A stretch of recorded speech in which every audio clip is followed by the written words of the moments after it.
ಲಕ್ಷ್ಮೀ ಹೆಬ್ಬಾಳ್ಕರ್ ಅವರು ಅಧಿಕಾರವನ್ನು ದುರುಪಯೋಗ ಮಾಡ್ಕೊಂಡಿದ್ದಾರೆ ಅನ್ನುವಂಥ ಆರೋಪ ಕೇಳ್ತಾರೆ. ಸಭೆ ಮಾಡಿದ್ದೀರಿ ಅಂತ ಅಂಗನವಾಡಿ ಕಾರ್ಯಕರ್ತರು? ಇಲ್ಲ, ಸಭೆಯನ್ನು ಮಾಡಲಿಲ್ಲ. ಅಂಗನವಾಡಿ ಕಾರ್ಯಕರ್ತರಿಗೆ ಇತ್ತೀಚೆಗೆ ತುಂಬ ಕೆಲಸದ ಒತ್ತಡ ಜಾಸ್ತಿ ಆಗ್ತಾ ಇದೆ.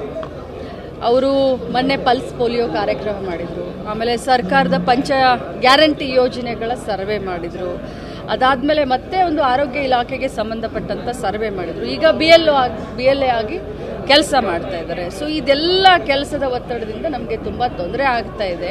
ನಮಗೆ BLA ಆಗಲಿಕ್ಕೆ ಸ್ವಲ್ಪ ತೊಂದರೆ ಆಗುತ್ತೆ ಅಂತ ನನಗೆ ಹೇಳಲಿಕ್ಕೆ ಬಂದಿದ್ದರು.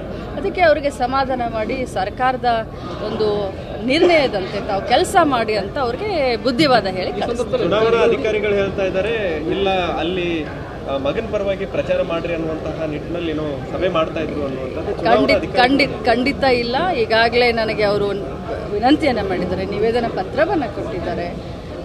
ಎಷ್ಟು ಜನ ಬಂದಿದ್ರು, ಸಿಗ್ನೇಚರ್ ಹಾಕಿ ಅವರ ಕಷ್ಟ ಕಾರ್ಪಣ್ಯಗಳನ್ನ ಬರೆದು ಒಂದು ವಿನಂತಿ ಪತ್ರವನ್ನು ಕೊಟ್ಟಿದ್ದಾರೆ. ಕೊಡ್ಲಿ, ಇವೆಲ್ಲ ಸರ್ವೇ ಸಾಮಾನ್ಯ.